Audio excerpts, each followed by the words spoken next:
बोलो गुरु महाराज की जय, सच्चे दरबार की जय, हर हर महादेव। एक बूढ़ी थी तो शिव गुरु के भक्त थी। शिव चर्चा में जाती थी, पूजा पाठ करती थी। उनके घर में तीन बहू थी तो तीनों बहू अपना घर में रहती थी। वो चर्चा में चली जाती थी, शिव गुरु को बहुत मानती थी। उनके कृपा से उनके घर में अन्न धन सब कुछ शिव गुरु दे दिए। अब जब वो बूढ़ी पूजा पाठ करती थी, जब ये बहू लोग आई तो बहू लोग अपना घिना फुरा के घर रखते थे, साफ सुथरा नहीं करते थे, पूजा पाठ नहीं करते थे। अब देखते देखते शिव गुरु उनसे तंग हो गए। शिव गुरु बोले कि भैया अब हम इनके घर में नहीं रहेंगे, ये लोग मेरे को तो एकदम जूठा काठा में रखते हैं, हम इनके घर से चले जाएंगे।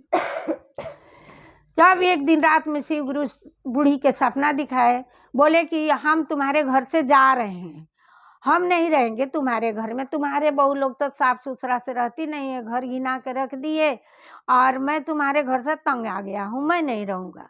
अब रात में बूढ़ी सपना देखी, तब खूब सुबह उठ के रोई घर में जाके हल्ला गुल्ली मचा दी। सब बहू लोग से बोली कि अरे तुम लोग ऐसे करती हो वैसे करती हो, अब मेरे शिव गुरु चले जाएंगे, हम कैसे जिएंगे कैसे रहेंगे, मेरे घर में एक बेरा के दाना कहाँ से मिलेगा, कौन देगा हमको, उन्हीं की कृपा से तो हमारा घर चल रहा है। तो बोली कि हे गुरुजी आज भर आप रुक जाइए हमारे घर में और कल आप चले जाइएगा।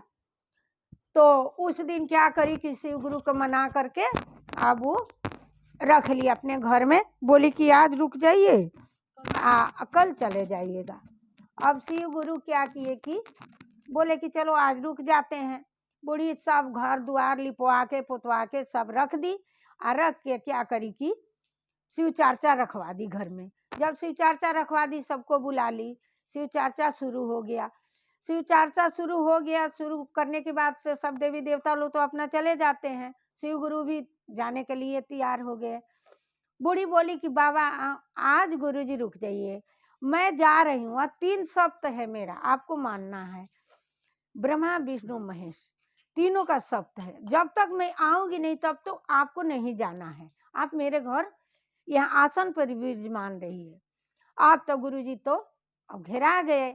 अब बुढ़िया बेचारी क्या करी, बुढ़िया बेचारी गई गंगा नहाने, गंगा नहा करके गंगा जी से बोली कि हे गंगा जी अब मेरा क्या है, जिंदगी जितने दिन का है उतने दिन का है, बाल बच्चे के लिए तो मैं सब कुछ कर रहे थे लेकिन वो लोग नहीं माना।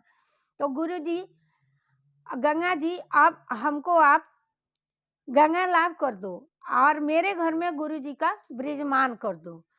तो अब बुढ़िया बेचारी छलांग लगाई, गंगा जी में जाकर डूब गई। बुढ़िया वापस लौट के नहीं आई। अब गुरुजी बैठे हैं, आएगी तो जाएंगे, आएगी तो, क्योंकि शपथ दे के गई थी। उस दिन से अब शिव गुरु भी लाचार हो गए, बोले कि अब तो हमारे के ऐसे जंजाल में फंसा के गई है बुढ़िया। शिव गुरु अब जैसे भी बहू लो रखती थी, जैसे करती थी उसी में शिव गुरु उनके घर में विराजमान हो गए। अब बुढ़िया बेचारी चल गई, बाल बच्चे के लिए दुनिया मरता है, अपने लिए कोई नहीं मरता है। लेकिन वो है कि बाल बच्चा समझता नहीं है, वो सोचता है कि वो तो मैं अपने लिए सब दुनिया कर रहा है। बोलो गुरु महाराज की जय।